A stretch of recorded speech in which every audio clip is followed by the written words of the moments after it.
마음에 찔려 베드로와 다른 사도들에게 물어 이르되 형제들아 우리가 어찌할꼬 하거늘 우리가 회개하여 각각 예수 그리스도의 이름으로 세례를 받고 죄사함을 받으라. 왜냐하면 성령의 선물을 받으리니. 이 약속은 너희와 너희 자녀와 모든 먼데 사람 곧 주 우리 하나님이 얼마든지 부르시는 자들에게 하신 것이라 하고 또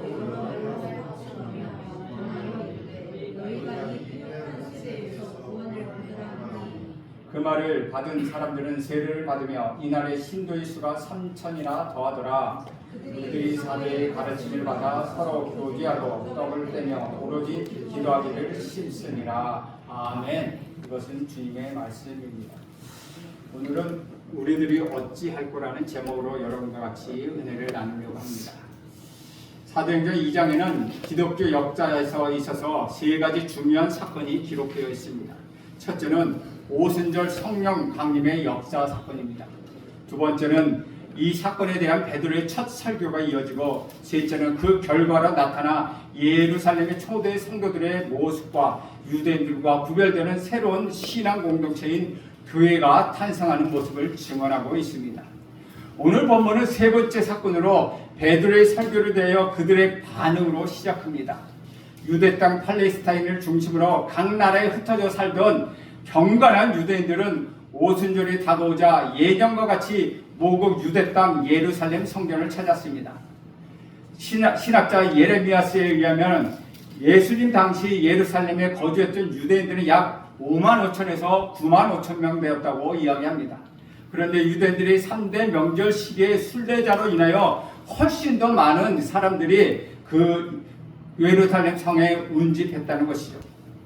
오순절날에 이르러 그들은 성령의 충만함을 받은 제자들이 그들이 알아들을 수 있는 각기 다른 언어로 말함을 인하여 의아해하는 무리와 이를 술에 취한 현상이라고 조롱하는 무리들도 있었습니다.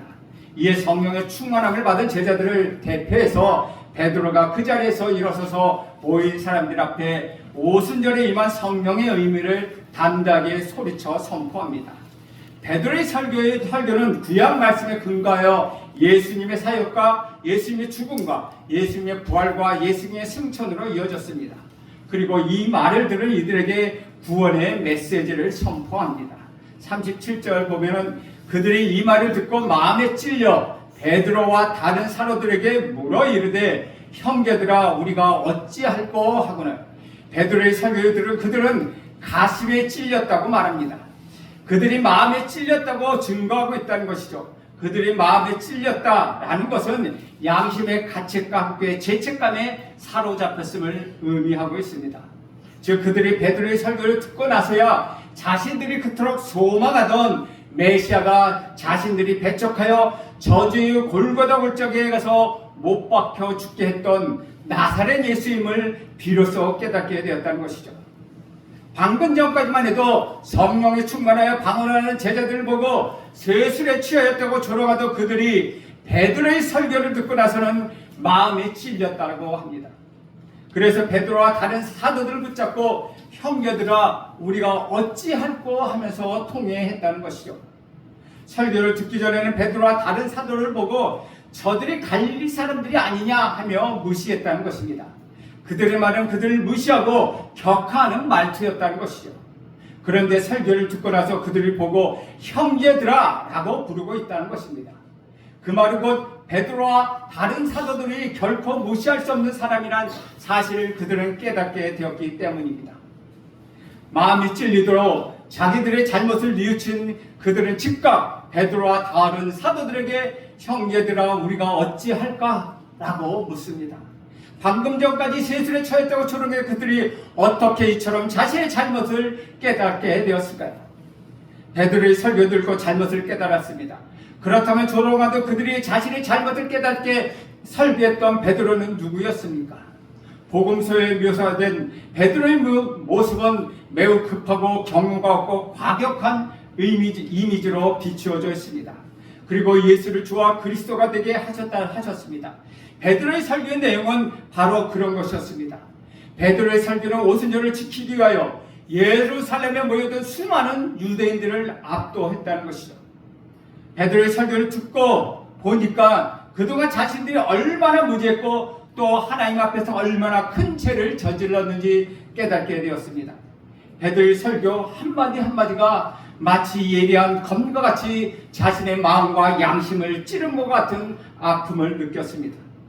4장에서는 예루살렘의 관리 장로들 그리고 서기관들이 베드로와 요한을 본래 학문 없는 범인으로 알았다고 증언하고 있습니다. 즉 그들은 무식했다는 것입니다. 그러나 무식하기 그지없었던 베드로와 사도들이 오순절에 임한 성령에 충만하게 되자 그 말씀에 성령의 생명이 넘치게 되어 이를 듣는 이들로 하여금 자신들이 저지른 잘못을 깨닫게 하였다는 것이죠. 성령의 하나님의 역사는 이처럼 놀랐습니다. 말씀을 전하는 베드로나 말씀을 듣는 백성들 모두에게 오순절 성령 하나님이 임하심에 말씀의 날이 선 권리가 되어서 듣고 있는 이로 하여금 잘못을 뉘우치게 되었다는 것입니다. 이뿐만 아니었다는 것이죠. 오순절에 임하신 성령 하나님은 잘못을 저지른 사람에게 회복과 소망의 희망을 주었다는 것입니다. 비가 오면 우러드는 청개구리 동화를 여러분 잘 알고 계시죠? 청개구리는 자신의 잘못을 후회한들 비에 씻겨 없어진 엄마의 개구리 무덤을 다시 회복할 수 없습니다. 그러나 오늘 본문 말씀은 청개구리와 같은 삶을 살았던 그들뿐만 아니라 오늘날을 살아가고 있는 우리에게도 회복과 희망이라는 메시지를 우리에게 전해주고 있다는 것입니다. 하나님의 말씀은 살아있어서 듣는 자들에게 각각 다른 모양으로 역사합니다. 상한 심령, 낙심한 영혼들에게는 위로를 주고 소망을 줍니다. 죄를 범하고 행실이 바르지 못한 사람에게는 좌우의 날선 예리한 검과 같아서 찔림을 주고 아픔을 줍니다. 같은 말씀이라도 듣는 자들의 마음의 상태에 따라 각각 다른 모양으로 역사합니다. 28절 29절 보면 베드로가 이르되 너희가 회개하여 각각 예수 그리스도의 이름으로 세례를 받고 죄 사함을 받으라. 그리하면 성령의 선물을 받으리니 이 약속은 너희와 너희 자녀와 모든 먼데 사람 곧 주 우리 하나님이 얼마든지 부르시는 자들에게 하신 것이라 라고 말하고 있다는 것입니다. 말씀을 듣고 자신의 참 모습을 발견한 그들에게 베드로는 회개하라고 촉구하고 있습니다. 그리고 너희들이 범한 죄가 아무리 크고 아무리 많다 하더라도 회개를 하기만 하면 죄사함을 받을 것이며 더 나아가서 우리가 받은 것과 같은 성령을 선물로 받을 것이라고 외치고 있습니다. 하나님의 인자와 국률을 풍성하셔서 아무리 많은 죄를 했고 아무리 큰 죄를 범하였다 하더라도 뉘우치고 깨우치고 돌아서는 자들에게는 널리 용서해 주십니다. 그러므로 회개하는 마음이 참으로 복된 마음입니다. 회개하면 천국을 회복할 수 있습니다. 회개가 열쇠라는 것이죠. 오늘 저와 여러분에게도 하나님 앞에서 나 자신의 참모습을 깨닫고 잘못된 죄를 회개하고 돌이키면 하나님의 용서와 함께 성령을 선물로 받을 줄로 믿습니다. 시편 32편을 보면 다윗이 고백하기를 자신의 죄를 범한 후 그 죄를 감추고 회개하지 않을 때에는 종일 신음함으로 뼈가 마른 것 같은 고통과 괴로움이 있었다고 고백합니다. 그리고 하나님이 주야로 자기를 누르신 것 같아서 자기 몸에 온 진액이 말라 들어가는 것 같은 고통을 느꼈다고 그는 고백하고 있습니다. 그러나 자신의 죄를 깨닫고 하나님 앞에 자복하고 나니까 날아가듯이 기쁘고 즐거웠다고 그는 고백합니다. 그래서 다윗이 말하기를 이 세상에서 가장 복된 사람은 회개함으로써 죄사함을 받은 사람이라고 말하고 있습니다. 오늘 본문 29절에 이 약속은 이라고 말했는데 이 약속이 무엇입니까? 그것은 곧 죄를 회개하는 사람은 죄사함을 얻고 성령을 선물로 주신다는 약속을 가리킵니다. 그 약속을 받은 사람이 제한되어 있다는 것이 아닙니다. 누구든지 하나님의 말씀을 들을 때 마음의 찔림을 받을 때 회개하기만 하면 그 약속이 이루어 주신다는 것입니다. 그러므로 여러분이 설교를 들을 때 자기 죄와 허물을 감추려고 하지 말고 자복하고 회개하길 간절히 바랍니다. 여러분이 성경 말씀을 읽을 때 그 말씀에 비추어서 여러분의 모든 죄와 허물을 자복하고 회개하는 역사가 있기를 간절히 바랍니다. 여러분이 기도할 때 성령 하나님이 일깨워 주셔서 여러분의 모든 허물과 죄를 회개하고 자복하는 그런 역사가 있기를 간절히 소원합니다. 그리하면 죄사함을 받고 성령을 선물로 받게 될 것입니다. 그래서 성령 충만해야 세상에 나가서 승리의 삶을 살고 우리에게 주신 우리 주님의 생명 사역을 우리는 잘 감당할 수 있게 됩니다. 오늘 저와 여러분도 하나님 말씀을 들음으로 나의 죄를 깨닫고 죄를 회개함으로 성령을 받는 은혜가 임하기를 축원드립니다. 40절에 또 여러 말로 증언하여 권하여 이르되 너희가 이 세상의 패역한 세대에게 권을 받으라 하였다는 말이 개역개정은 그렇게 되어 있습니다. 너희는 이 마음에 찔림을 받고 괴로워하는 유대인들에게 여러 가지 말씀으로 확증하여 권면하였다는 것이죠. 그리고 이 패역한 세대, 이 죄 많은 세대에 구원을 받으라고 말합니다. 베드로는 하나님을 대적하고 예수님을 십자가에 못 박아주고 이 세상을 통하여서 패역한 세대라고 규정하고 있다는 것이죠.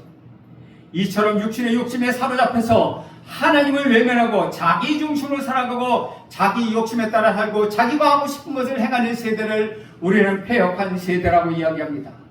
왜냐하면 인간은 창조주가 아니라 하나님이 창조하신 피조물이기 때문입니다.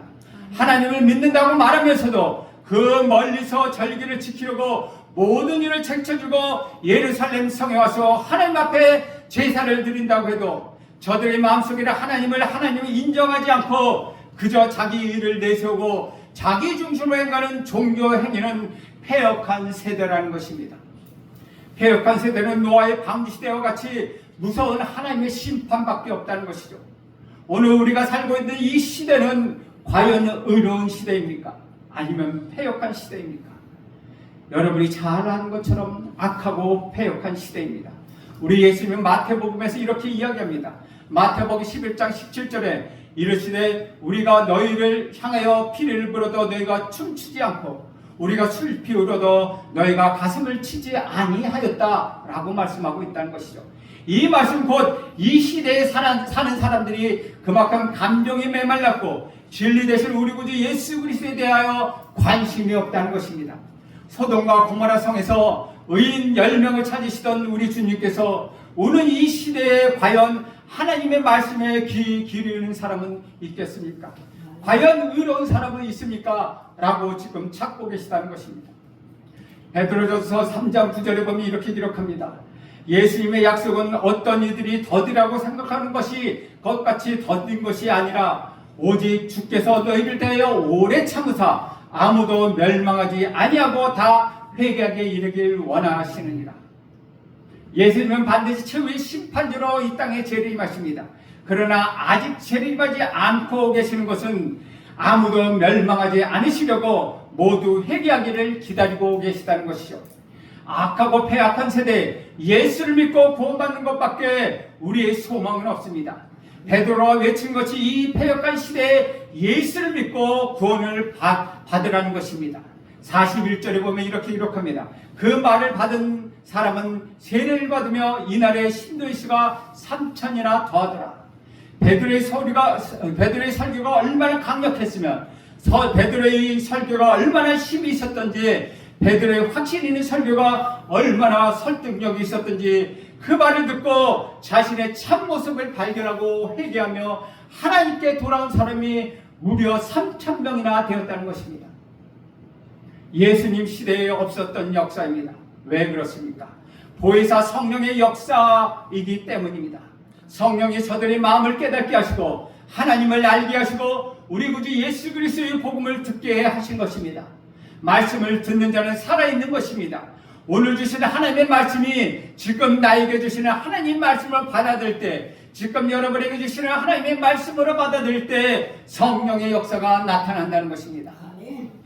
마가의 다락방에 모여 기도하기를 시작하던 교회가 이제는 3,120명으로 부흥하는 놀라운 역사가 일어난 것입니다.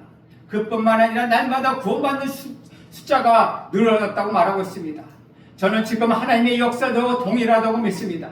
우리가 성령의 역사를 먼저 체험하고 하나님의 큰일 예수 그리스도의 십자가의 부활의 복음을 확실하게 체험하면 하나님의 역사는 저와 여러분으로부터 시작될 줄로 저는 믿습니다. 진정한 부흥의 역사는 나의 속에서부터 시작되는 것입니다. 왜냐하면 내 속에 성령 하나님이 임재하시기 때문입니다.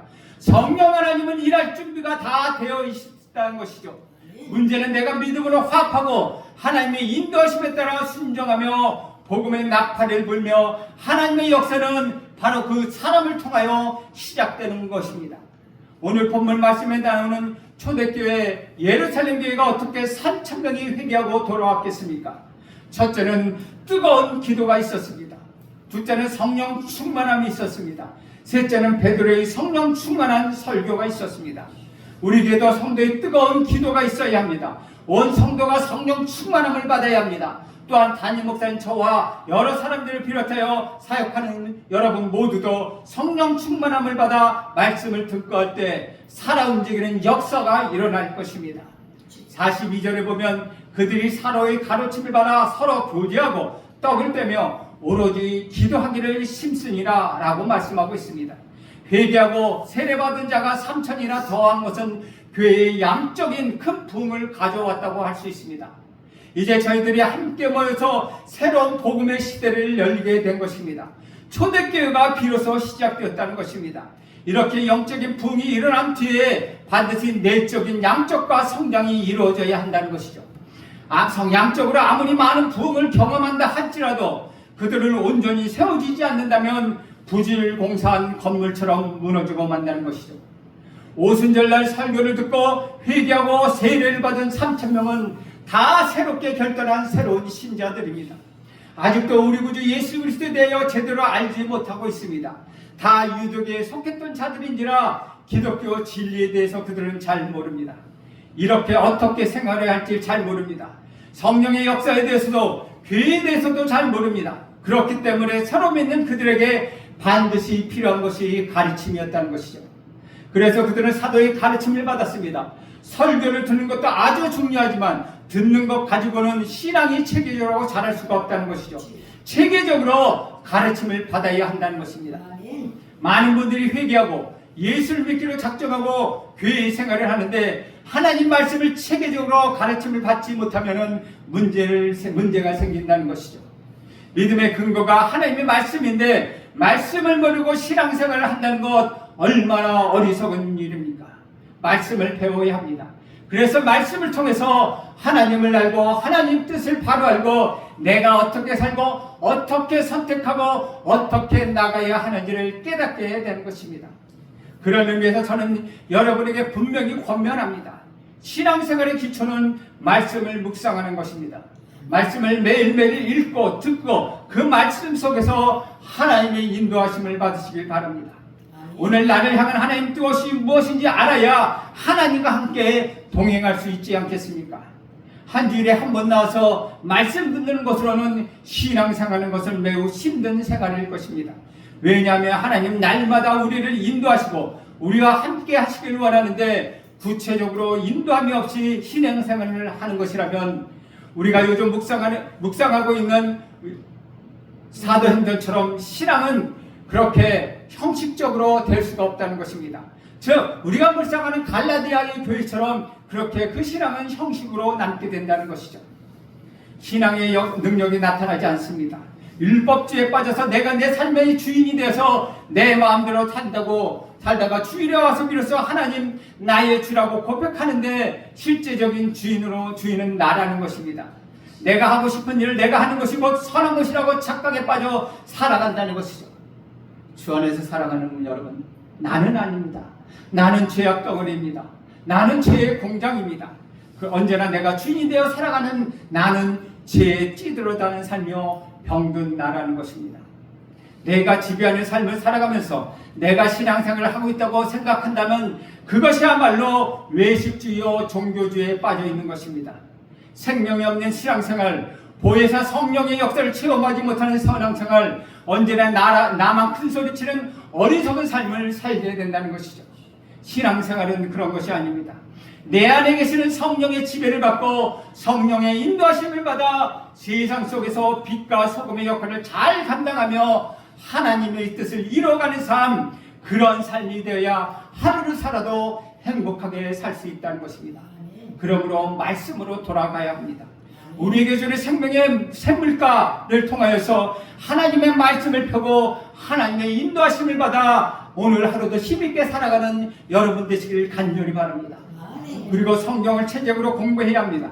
그래서 앞에서 교회에 대한 성경 전체를 읽으면서 성경 공부를 해나가야 한다는 것입니다. 여러분이 함께 성경을 읽고 성경 말씀을 통독하는 거룩한 습관을 가질 수 있도록 노력해야 한다는 것입니다. 또 교회가 성숙해지려면 반드시 떡을 떼고 성도 간의 교제가 있어야 합니다. 성도 간의 신앙적인 교제는 신앙생활에서 아주 중요하다는 것이죠. 교제한다는 말은 헬라어로 코이노이아라고 말합니다.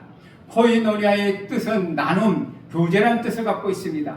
우리 예수님이 자신의 생명까지 우리에게 주셨더니 우리도 우리의 생명을 나누며 교제하는 나눔의 실천을 이야기합니다. 무엇보다 마음의 나눔이 필요합니다.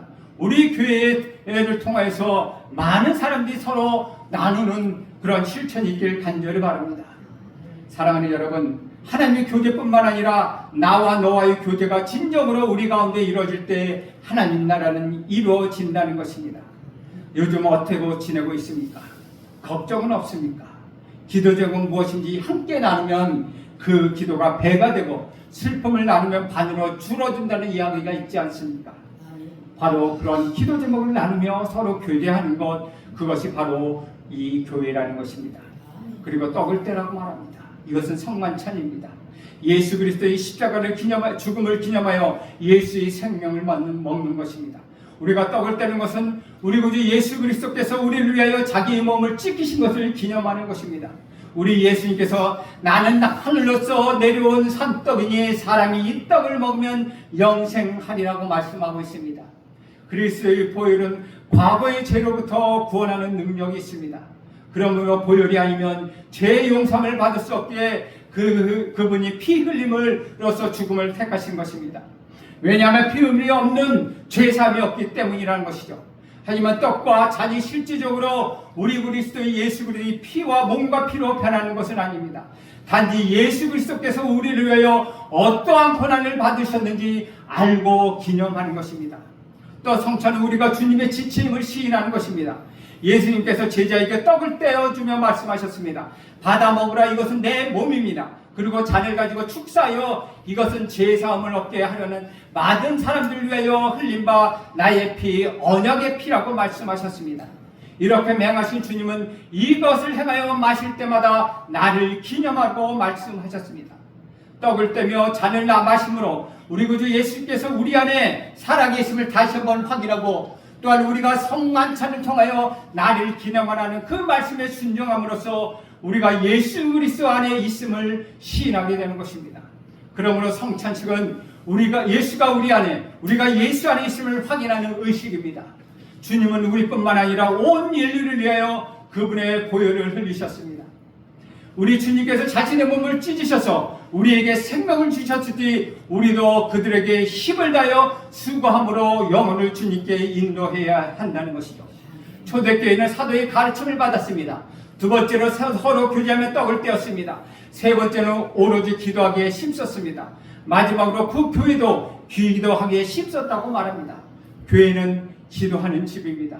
우리가 함께 모여 기도할 때 성령이 임하고 우리가 들었던 말씀과 교제가 진정으로 하나님께 들려줌으로 성령의 역사를 경험하게 되는 것입니다. 기도는 온전히 하나님께 올려드리는 나의 뜻이기도 하다는 것이죠. 하나님의 뜻을 이루며 갈망하며 하나님께 모든 것을 맡긴다는 것입니다. 기도의 핵심은 내 마음대로 마시고 아버지 뜻대로 해달라는 것입니다. 왜냐하면 지나고 보니까 하나님의 뜻이 가장 좋은 것이었습니다. 전능하신 하나님, 영원한 하나님이 나에게 가장 좋은 것임을 깨닫게 되었다는 것이죠. 더 중요한 것은 말씀이 우리에게 그렇게 가르치시고 예수님이 그렇게 기도하셨다는 것입니다. 결국 예수님의 십자가가 하나님의 뜻이었습니다. 그 십자가는 내가 죽어야 하는 것인데 거기에 하나님의 깊은 뜻이 있었다는 것이죠. 나의 더러운 옛사람이 예수와 함께 죽고 예수와 함께 다시 살아나는 것, 영원한 생명을 얻고 그 생명으로 살아가는 것, 그래서 더 이상 죄의 종노릇하지 않는 하나님의 자녀가 되는 것입니다. 주 안에서 사랑하는 여러분, 베드로의 오순절 설교를 들은 많은 사람들이 마음에 찔림을 받아서 그들은 회개하고 세례를 받았습니다. 하루에 3,000명의 신도가 더할 정도로 부흥의 역사가 나타났습니다. 그리고 그들이 말씀과 기도에 집중했습니다. 그리고 서로 사랑하며 믿음과 사랑의 공동체를 만들어 갔습니다. 하나님의 말씀을 들어도 금방 공허해져서 흩어지고 없어지는 것이 아니라 하나님 말씀을 통하여 그들의 마음이 변하고 삶이 바뀌었습니다. 우리도 매일매일 하나님 말씀과 기도에 오로지 힘쓸 때 우리 생각과 우리 마음과 우리 마음이 우리 삶이 선하게 변화될 수 있다는 것입니다. 그리고 세상 가운데 우리는 선한 영향을 지킬 수 있는 진정한 그리스도인으로 만들어져 간다는 것입니다. 우리가 하나님의 보이지 않는 손과 보이는 손으로 역사하시는 나의 힘이신 여호와를 의지하고 초대교회에 나타난 성령의 은혜가 매일매일 여러분에게 나타나길 간절히 축복합니다. 그리하여 여러분들 기도하며 말씀을 읽게 힘쓰며 서로 교제하기에 힘쓰는 여러분 모두가 되길 간절히 소원합니다. 기도하겠습니다. 하나님, 오늘도 세들의 설교를 통해서 그들이 마음의 찔림을 받아 회개한 역사를 다시 한번 돌아보았습니다. 초대교회에 하나님이 시작된 것을 다시 한번 보았습니다. 하나님, 우리도 성령 충만하게 하옵소서. 말씀을 읽고 듣고 묵상할 때마다 하나님 우리 마음에 찔림이 있게 하옵소서. 그리하여 회개하며 주께 나와 성령의 역사하심을 맛보게 하옵소서. 예수님의 이름으로 기도합니다. 아멘.